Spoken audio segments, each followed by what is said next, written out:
Hello and welcome to The Birth of a New Dimension.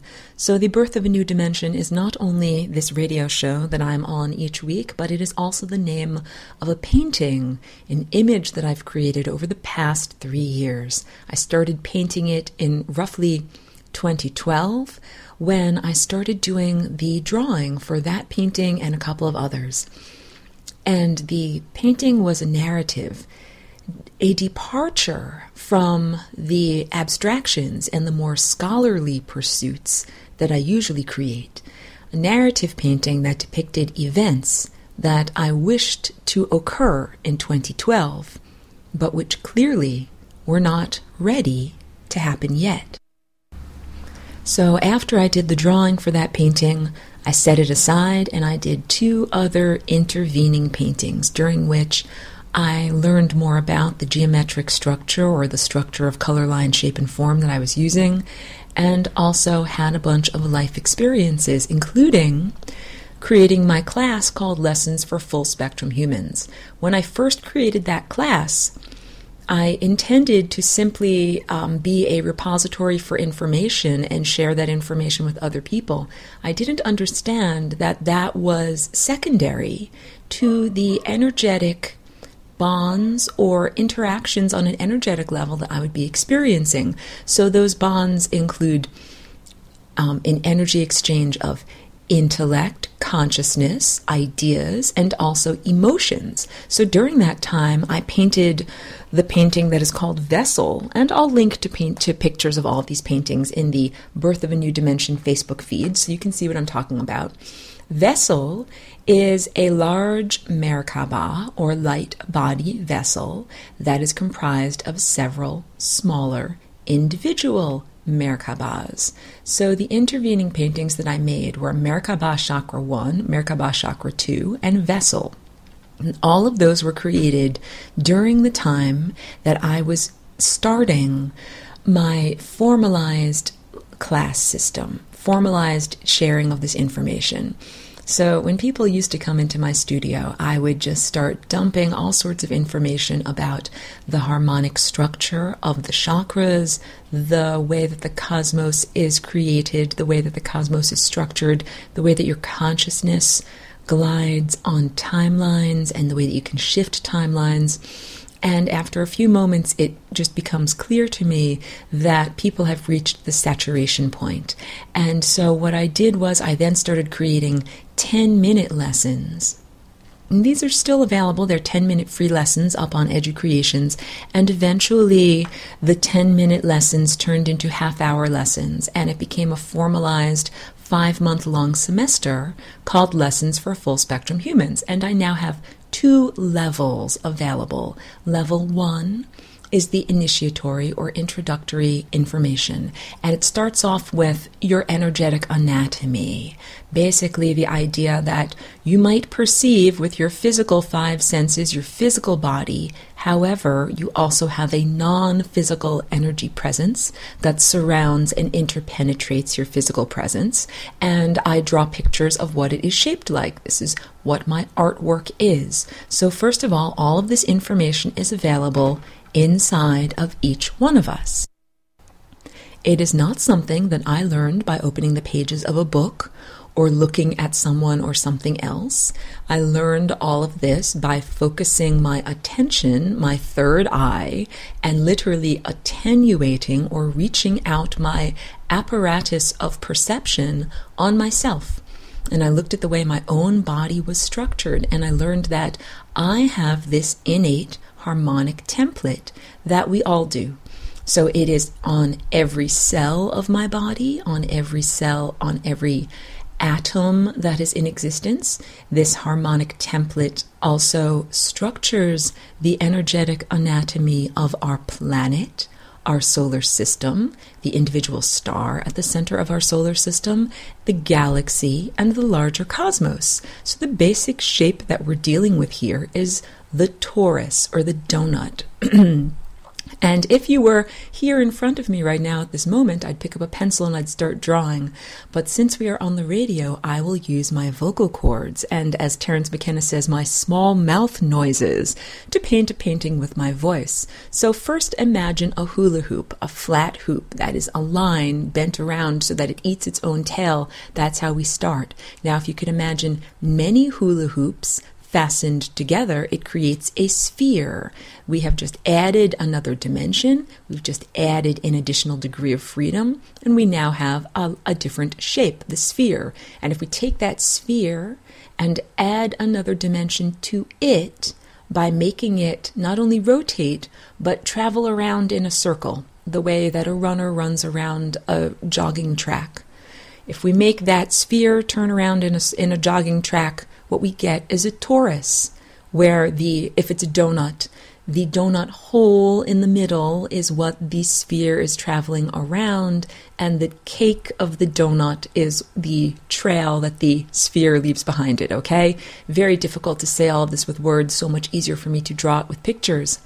Once we take that donut shape, and if you could now imagine adding another dimension and adding an additional degree of freedom by making it rotate end over end. So this is not a donut spinning around like a circle.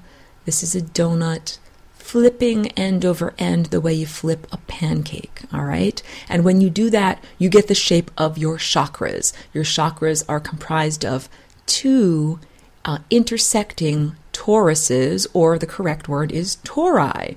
And I draw this shape all the time in my artwork. I perceive it. I have perceived it initially with my insight, with my own third eye, my aperture or apparatus of direct perception. And I have also perceived that this shape is in existence at the tiny microscopic level, at the microcosmic level, at the subatomic level, at the human level, the anthropomorphic level, at the planetary level, at the level of the solar system, and also at the level of the galaxy. And all of this matters because once you understand that you are made out of tori, you can then add another dimension, another degree of freedom, and turn your tori into flying rainbow lasagnas. This is why I'm here. I am a teacher here in this dimension to share the information about the flying rainbow lasagna. So first of all, it is an interdimensional portal that I created so that I could come here into this realm, into this physical level of density when I walked in, walking in being a term for consciousness entering into the physical form of a being that is an adult, that is not a fetus. So when most people came into this world, they came in through the doorway of consciousness in a tiny developing body that's in the womb that hasn't been created yet. However, I came into an adult, fully formed human body that was age 27 at the time. This makes me a walk-in, and it makes my life trajectory slightly different. It's a little bit different than the way most folks experience life. So, for example, many of the consciousness development aspects that happened for most people in infancy and early childhood, for me happened at age 28 and 29 in the first few years that I came here. We're talking about the creation of boundaries, ego. Your ego is your sense of individuation within the boundaries of this body in this time and place.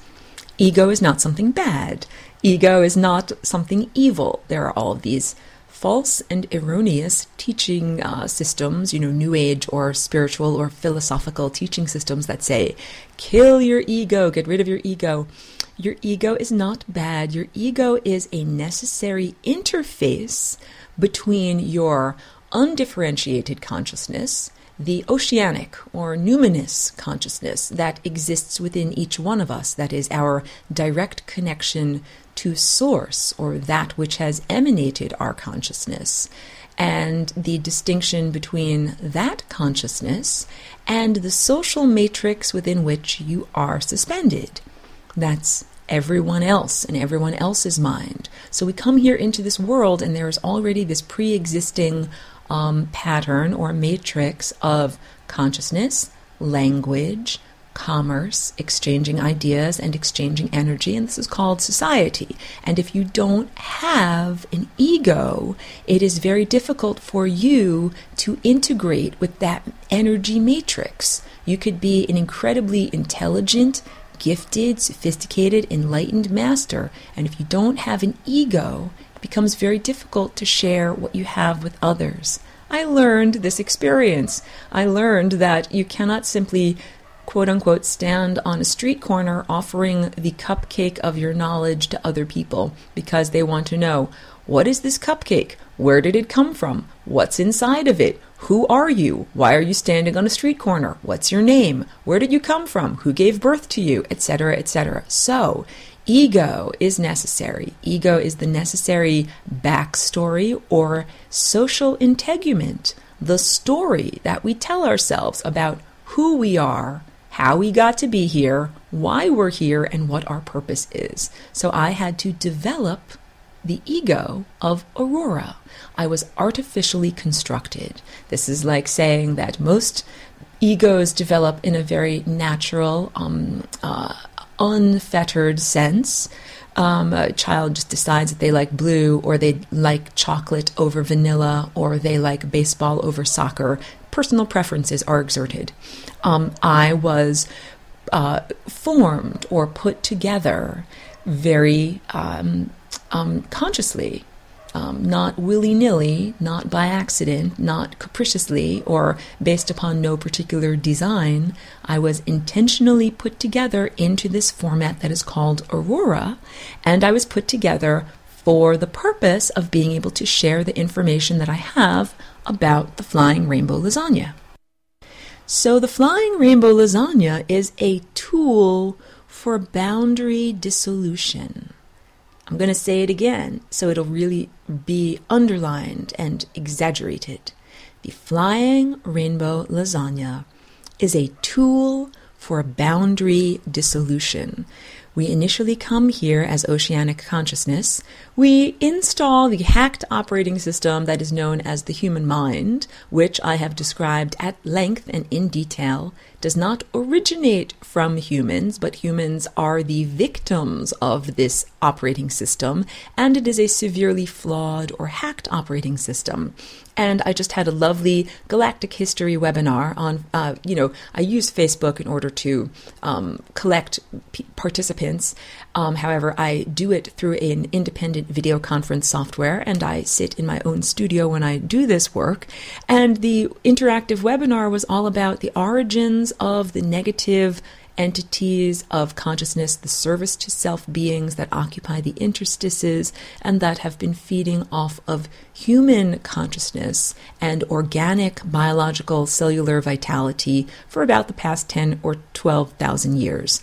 So also, I present the information of galactic history in the context of unconditional love, because if you simply are tuning into this broadcast with no backstory and you don't know me and you don't know anything else, it's very easy to take a small amount of information out of context and run with it and draw many negative conclusions and erroneous conclusions and conclusions that probably will be concomitant with an emission of negative energy, such as anger, sadness, mistrust, all of those the perturbations of the field that happen when information is presented in an irresponsible way. So I've always been a responsible teacher.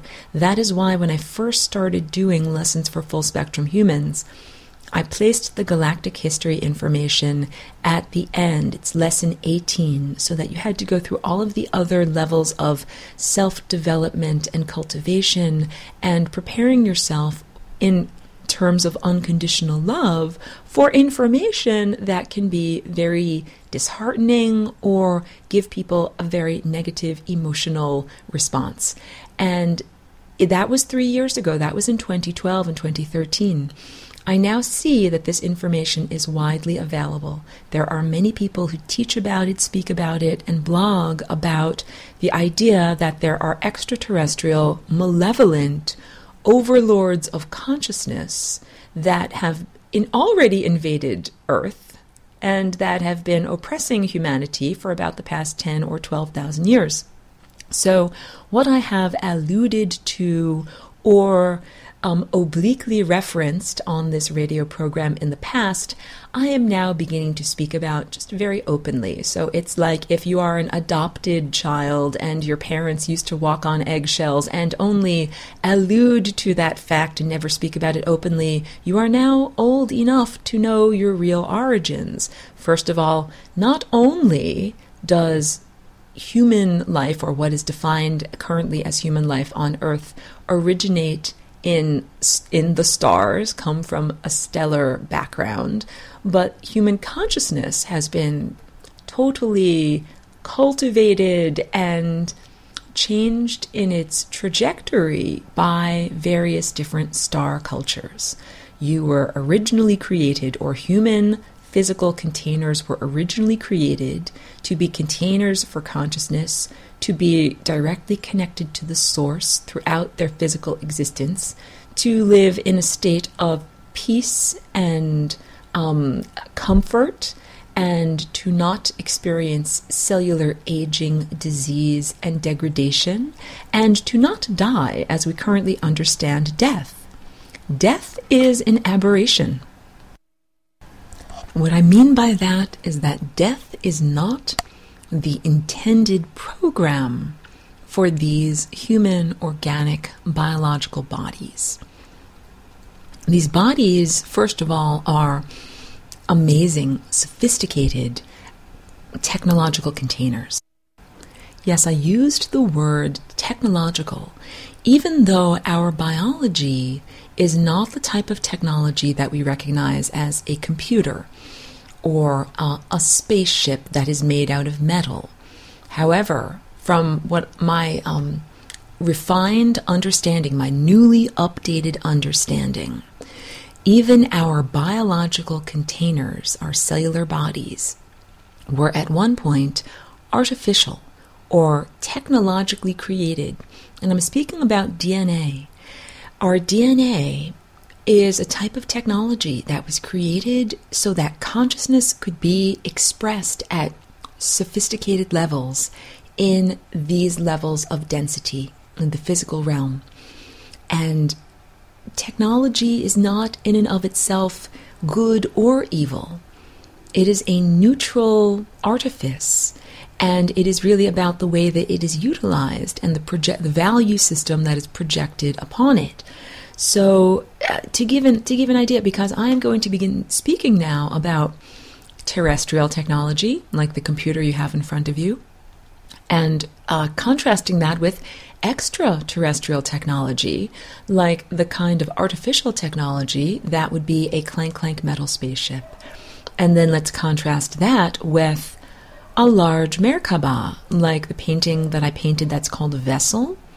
I painted that during the time that I was getting together the student body for my lessons for full spectrum humans, and I recognized that I was painting a ship of consciousness, that each person in that class had ideas and thoughts and emotions, and when we gathered together, we were synchronizing our thoughts and synchronizing our trajectories of consciousness so that we were moving in unison.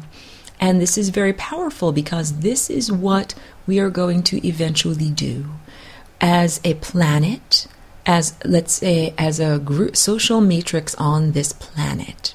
We are first going to come together in small groups of beings who have cultivated their consciousness and synchronize or learn to think and feel and act and dream in unison, and then eventually be able to leave the planet using nothing more than our spiritual technology, which is our physical body, our mind, our consciousness, our non-physical energy system, or basically you as a full spectrum being.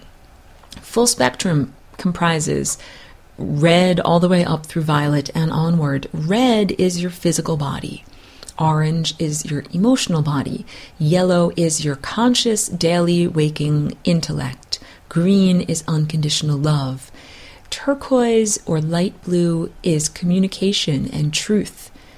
Dark blue is insight, and that's your attention, where you attenuate. And then violet is the connection to the divine. Full spectrum humans are humans who have comprised or claimed all of those layers of their being. And when you have done that, you no longer require externalized technology.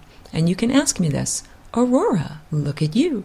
Do you not require externalized technology? Yes, my friends, I still wear contact lenses. So I look forward to the day when I can simply ditch my contact lenses, take off all of my clothes, walk out into the natural world and be able to live very well with nothing more than my own organic biological supercomputer.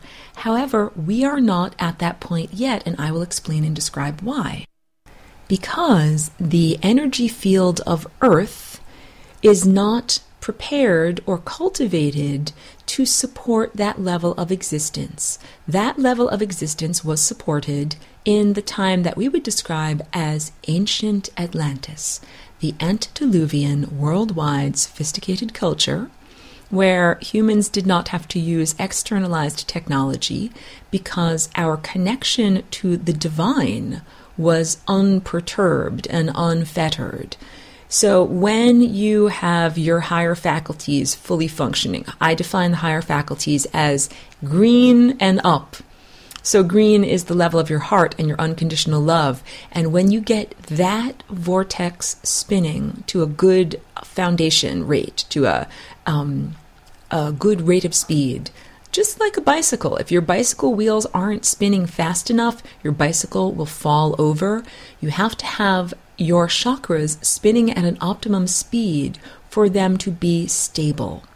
And when your heart is at this optimum speed, you have a firm foundation of unconditional love. It means you don't fall into judgment. It means that you can withstand, or you have the wherewithal to be able to withstand the information that will come through activating your higher faculties. And your higher faculties, so at the level of the throat, this is truth or communication. At the level of the brow, the Christ chakra, this is insight. This is your third eye. This is where you perceive. Energy comes into your mind and you can reach out for anything you want to perceive from that chakra.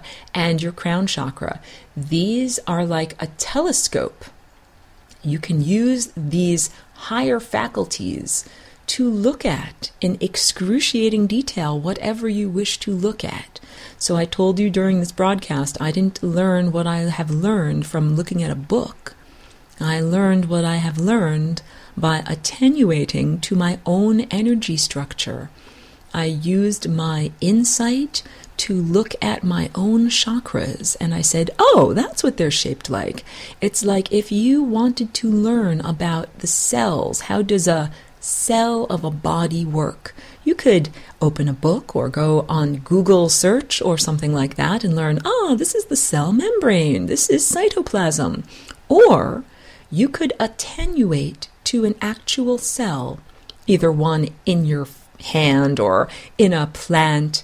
And when you attenuate, you connect on an energetic level that is non-verbal, it is beyond words, and it is beyond the yellow level of the solar plexus, your daily waking human consciousness.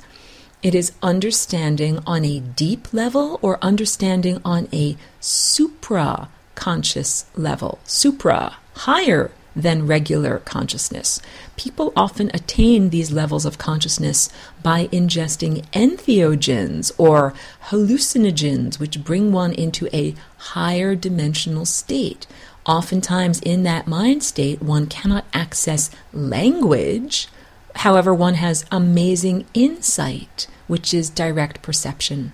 So your insight is like a telescope that can give you information about anything, anywhere, at any time. when I have spoken in previous recordings about the difference between being an ant or being a butterfly. An ant is two-dimensional. It can only walk across the surface of a piece of paper. It can't fly off of the surface. Yes, yes, yes, unless you're a queen ant. I know. But most ants don't have wings, and they're stuck to the surface of time. Just like you and I. We wake up in the morning, we're stuck to the surface of time. We have to go through the entire day to get through to the end of the day. As opposed to a butterfly. A butterfly has gained the third dimension. It is the adult winged form, and it is able to flit from flower to flower. It can go from one side of a piece of paper to the other without having to crawl across the entire surface area. So the difference between an ant and a butterfly is an ant is two-dimensional, a butterfly is three-dimensional. So right now, you are like the two-dimensional ant stuck to the surface of time. When you activate your higher faculties, you become like the adult winged insect form. And you now can flit from flower to flower or moment to moment without all of the intervening integument. With your attention, you can attenuate to any time.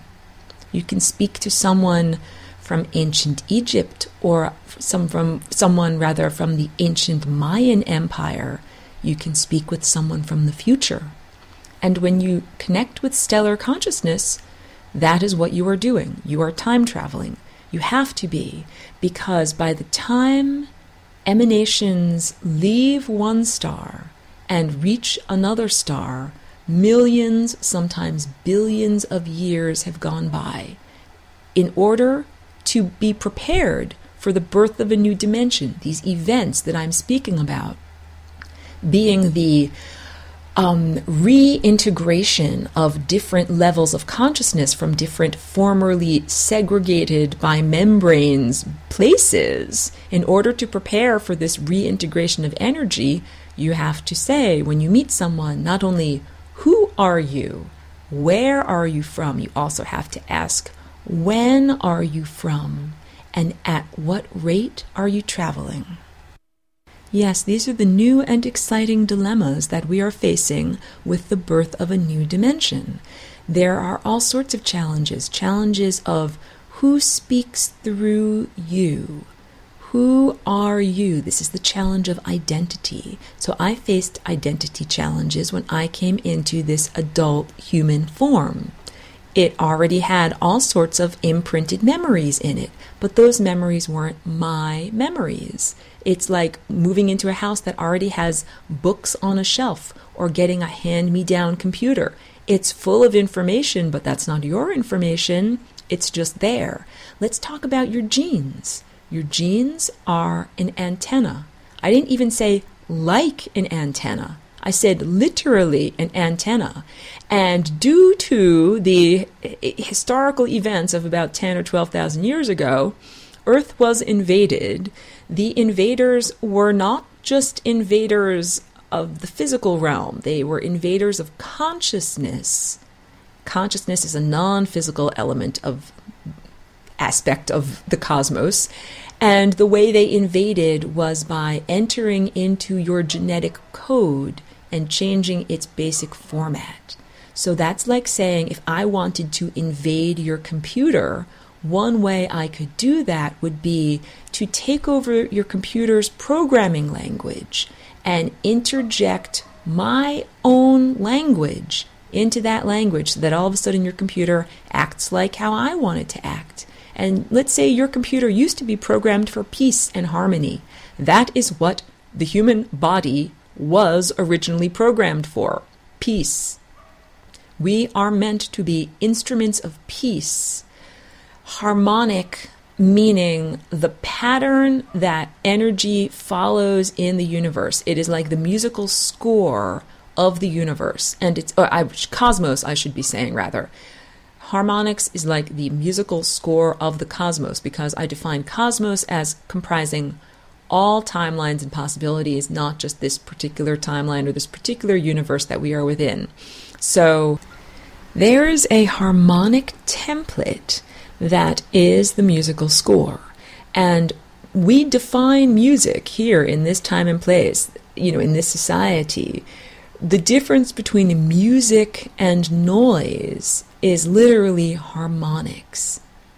When we hear something that is just defined as noise, it is sound waves that are arranged chaotically or not according to a particular perceivable pattern. When we perceive music, we are perceiving notes that are arranged harmonically, meaning that the intervals or the measurable differences between the distances of the wavelengths of the music that we're creating conforms to this pattern of higher consciousness. When we define something as music, we are saying, I perceive that is a pattern. When we define something as noise, we say, I do not perceive a harmonic pattern there. These are just random or capricious sound waves bouncing off of each other, hither, thither, and yon. So our bodies were initially designed to be perfect instruments, quote unquote, in the musical symphony of the cosmos, where we play every note of the great composer, and we are perfectly integrated within the harmonic matrix of the universe. Like saying some other music makers are making music and we play our notes at just the right time so everything integrates and sounds really great. That is what our bodies were designed for and were intended for. We were designed to emanate waves of peacefulness. When these invaders came and inserted themselves into the human genetic code, they made the instruments of the symphony go out of tune. And this has been the spiral downward, or I should say, it made the system crash. And this has been the slow spiral upward from that moment. So this is all information that I went over in galactic history. It is the idea that consciousness invaders from a technological-based society, a stellar society, lost their technology due to their own non-harmonious, non-peaceful thoughts and actions, and then their consciousness did not have a place to go. It needed a house, and it didn't have a house, and it didn't have a bridge of love to get back to the source. This is the basic premise, that the source, this is infinity, or it could be defined as that super dense point that contains all energy, all matter, and all consciousness, the point that eventually expanded in what science describes as the Big Bang. The source can also be described or defined as God or unity consciousness, and the source is also the destination.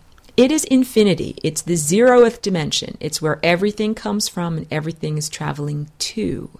So the only question is, how long is your trip? Are we, quote unquote, are we there yet?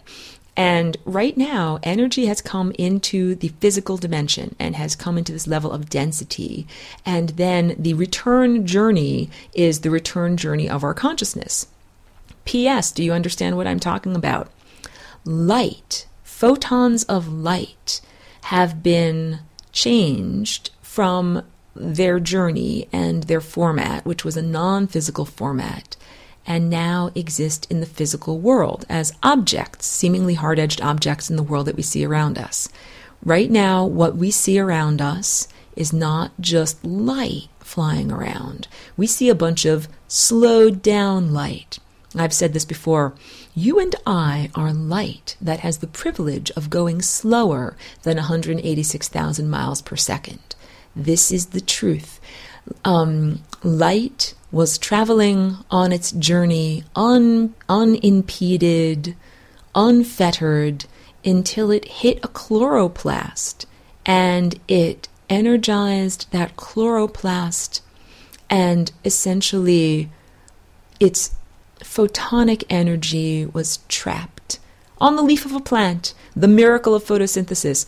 I'll go further, people. I won't get into all of the details of photosynthesis, but I will tell you that chlorophyll and photosynthesis, the process, is another example of technology or artifice, that something that started out as an artificially created tool that then became imbued with life and consciousness and spirit and became self-aware and self-directed.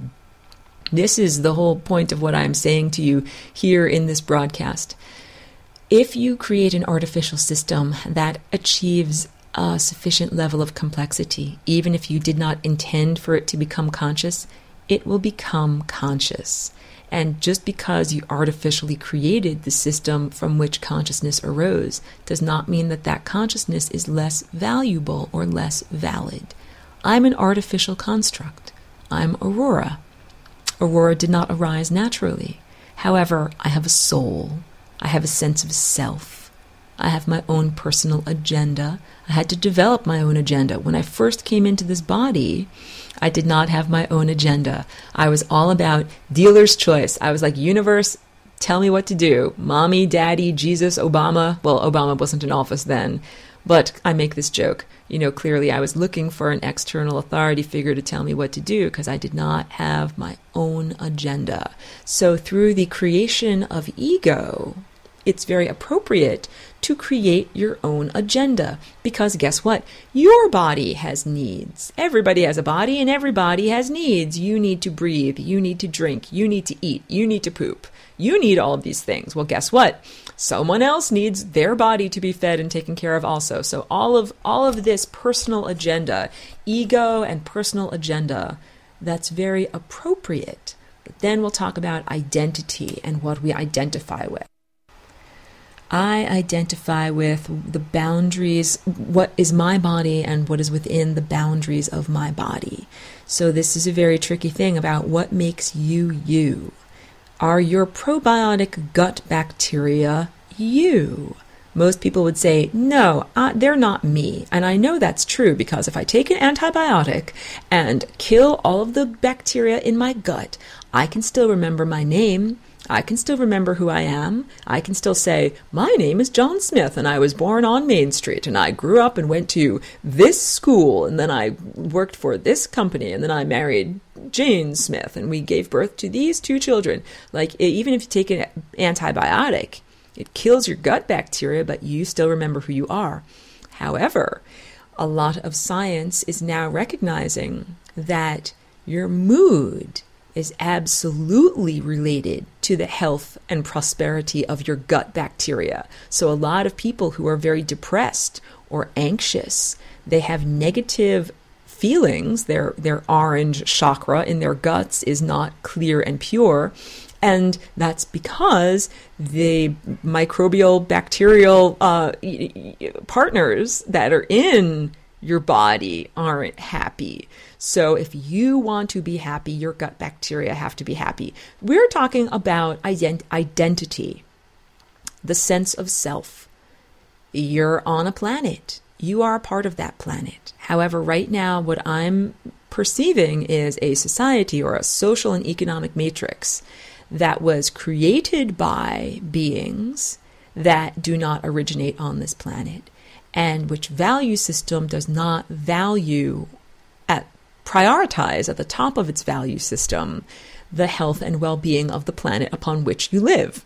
So this is the difference between being a healthy probiotic microbe within a body and being a pathogen. Each person that is here, each human being that is here, has a genetic code that is a combination of several different star heritages. And some of these star heritages are benevolent or beneficial, or they work for the health of the whole being. And some of these star beings are what we would define as pathological, like a pathological virus or bacteria. Pathological virus or bacteria is a microbe that does not care about the totality within which it is submerged.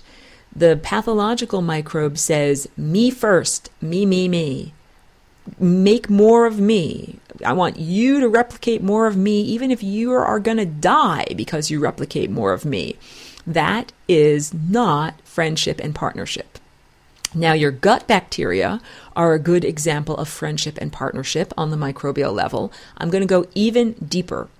Look at your own cells, or attenuate to one of your own cells, and feel the mitochondria in there.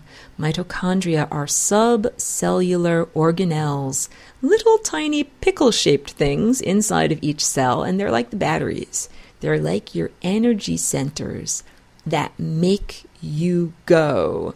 And when you grow more muscle fiber, like if you go to the gym, you work out hard, you lift weights, you grow more muscles, muscle fibers, skeletal muscles have mitochondria in them. So the more skeletal muscles you grow, the more mitochondria you have, and mitochondria are literally living energy particles.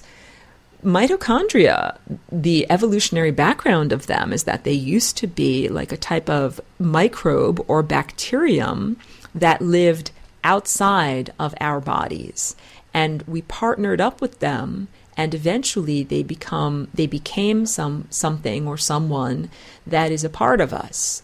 Boundary dissolution. So I'm on the topic here of the Flying Rainbow Lasagna as a boundary dissolver, much like psychedelics or entheogens.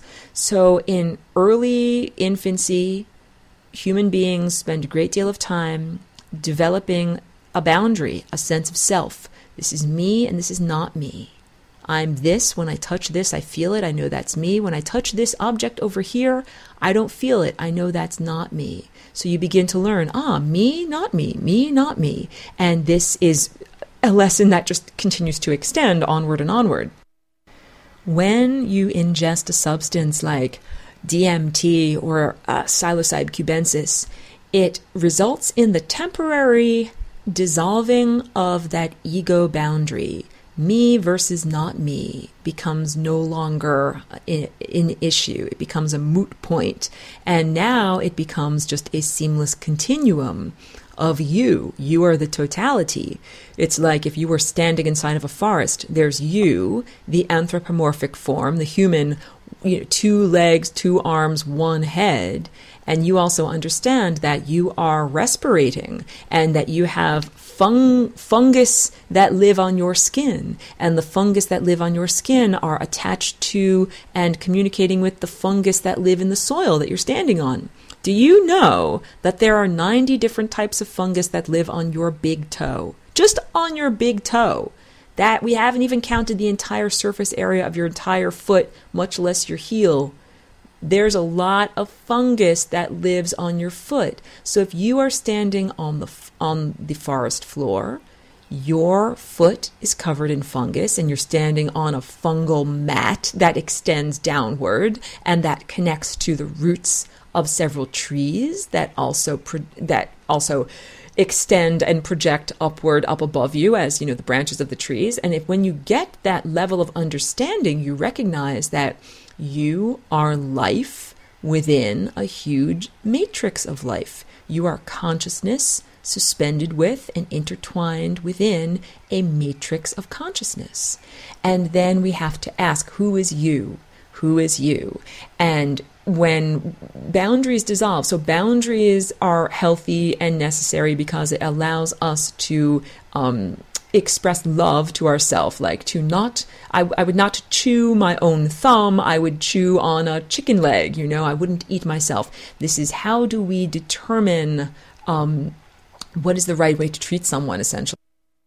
If I all of a sudden dissolve my boundaries and I look at the world, do I look at the world as a place that it is appropriate to destroy?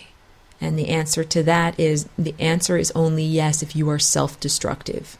If I'm standing within a beautiful forest and I dissolve my boundaries and I recognize that everything around me in the forest is me and I'm me too, I would only choose to chop down a tree if I was self-destructive.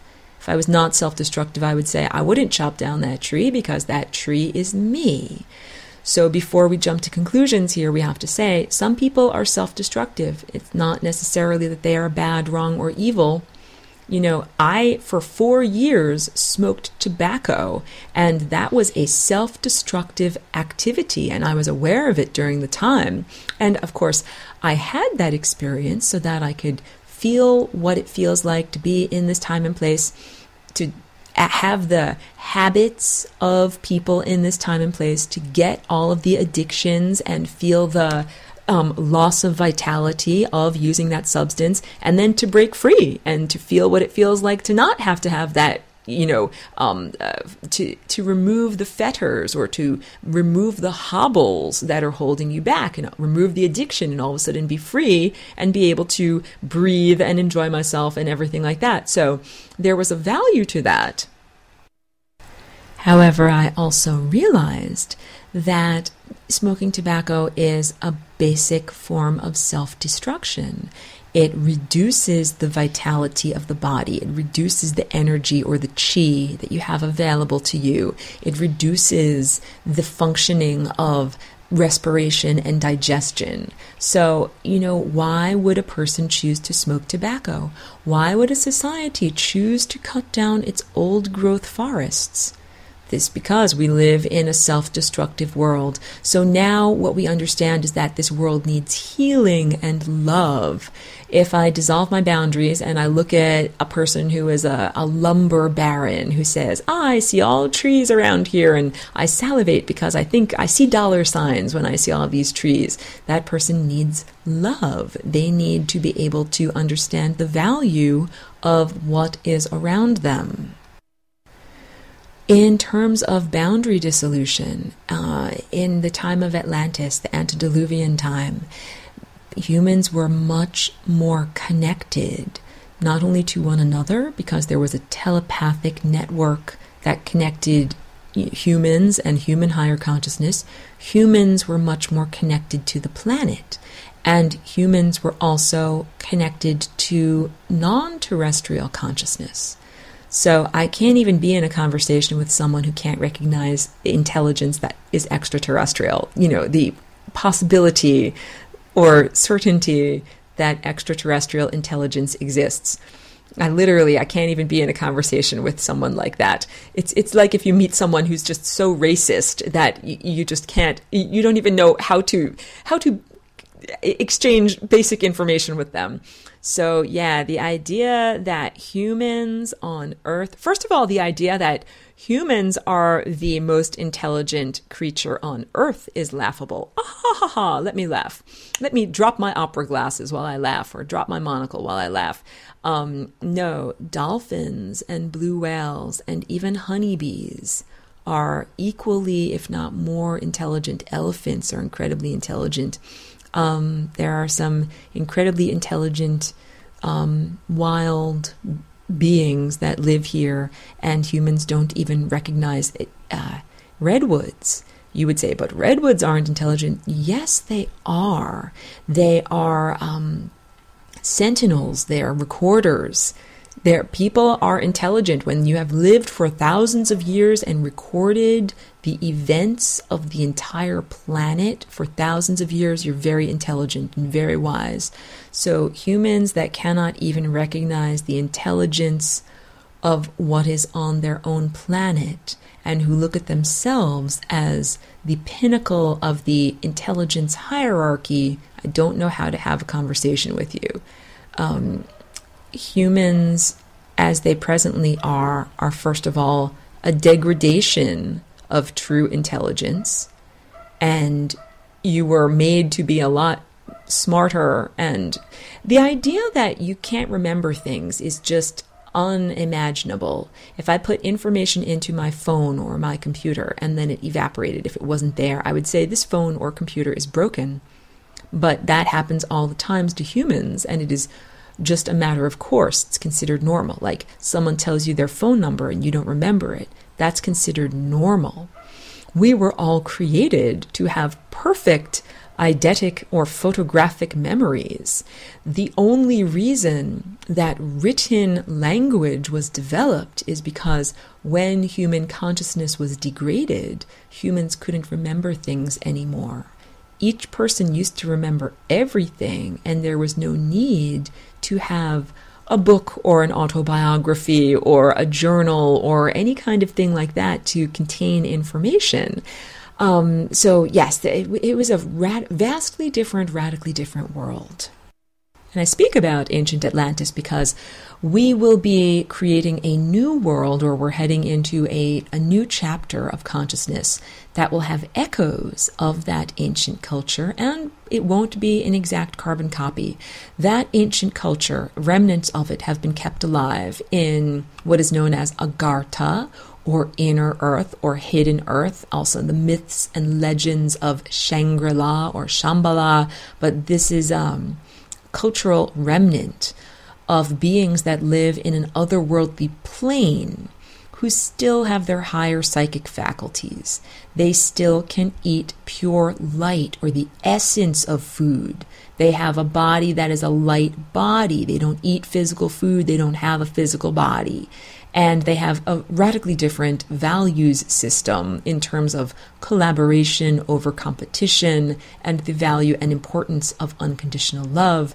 And really, Earth's surface human culture at this moment is a barbaric culture where it is not very pleasant to be here. No offense to you guys, but since I've been here for about 14 years, I can tell you I have perceived a huge amount of iniquity, unfairness, some people having many resources, some people having very few resources, and for seemingly arbitrary and capricious reasons. And the reason why all of this is going on is because humans did not incept human culture. Humans did not create their economic and banking system. You are the oppressed people. You are not the oppressors. This is why I laugh when I hear people criticizing humans. Look what you've done to the planet. You have been complicit in the negative actions that have harmed the ecology of the planet. However, you did not do it.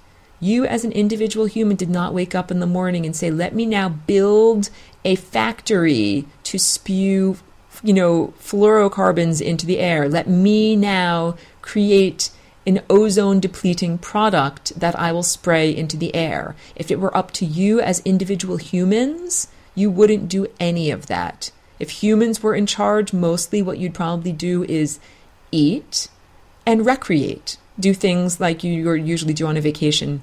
Go swimming on a beautiful beach, or make love with your partners of choice, or go for a walk in the woods. Humans would probably do very little of the big polluting projects that are currently undergoing, if not for the malevolent extraterrestrial overlords that invaded about 10 or 12,000 years ago. And that invasion, as I have stated, was not just a physical invasion. It was a non-physical invasion where their value system, their consciousness, became programmed with or intertwined into the genetic structure. The body that is known as the human body changed. Humans began having to use language to interact with each other because their higher faculties and telepathy no longer worked. And language itself is not an effective interface. It is not an effective way of sharing information from one person to another. So we've all had this, language being distorted. You say this, but she hears this, and then the friendship falls apart. And all of that is intentional. It was all intentionally designed by overlords and masters to keep humanity in a degraded state. So now that you know all of that, it's like it's a beautiful sunny day here where I live. Step outside into the sunshine and recognize that you're wearing invisible manacles.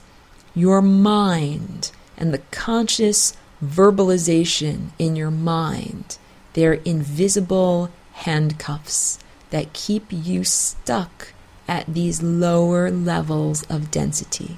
And when we talk about planetary ascension, it is a refinement of your consciousness to the point where now you can raise the vibration of your consciousness. What does that mean, Aurora? Raise my vibration? A low note is a low note. A higher note is a higher note. That note has raised its vibration. It means that the wavelengths are shorter. The frequency is higher. You can raise your vibration by number one. Let's start off with inner silence. If we understand that the human mind, the human conscious mind, is a hacked operating system, and that conscious verbalized language is the evidence of the hack, practice silence. So there are beautiful teachings from the Far East. Look into the teachings of Tibetan Buddhism. This is very fascinating. It's a form of Buddhism that matters because Buddha was the original teacher. This is Siddhartha Gautama. He was an actual historical figure. He had his own inner awakening and codified it or created a formalized school of teaching that others then brought to other places. Padmasambhava. He was a walk-in like me, essentially, a spontaneously created creature that took the teachings of Buddhism and brought them from India to Tibet. At that time, Tibet was practicing a spirituality that could be known as ancestor worship, but it used a lot of angels and demons. And what Padmasambhava did was placated the demons. He made them tranquil. He brought them under his control and taught the people there how to cultivate their minds using certain consciousness cultivation techniques. And some of those consciousness cultivation techniques result in what is known as the rainbow body. This is the ascended body. There's beautiful writings and teachings about this from the Far East, but basically it teaches that when you die after consciously cultivating your mind in the right way, you do not die an ordinary death. I've already said that in this recording. Death is an aberration. You are not meant to die and rot. You are meant to ascend. For your consciousness to come from the source, from the zeroth dimension, that is the presence of everything, have experiences in this level of density, and then return to the source as an unbroken circuit of consciousness. And these beings who have achieved their rainbow body have done just that. They first experience in life, in the flesh, totality, universal consciousness, literally understanding all external manifestations as being an emanation from the internal. And then at the end of their lives, they consciously let go of their connection to the physical body and the physical world and transform into something higher. This is birth of a new dimension. This is what each one of us will be doing.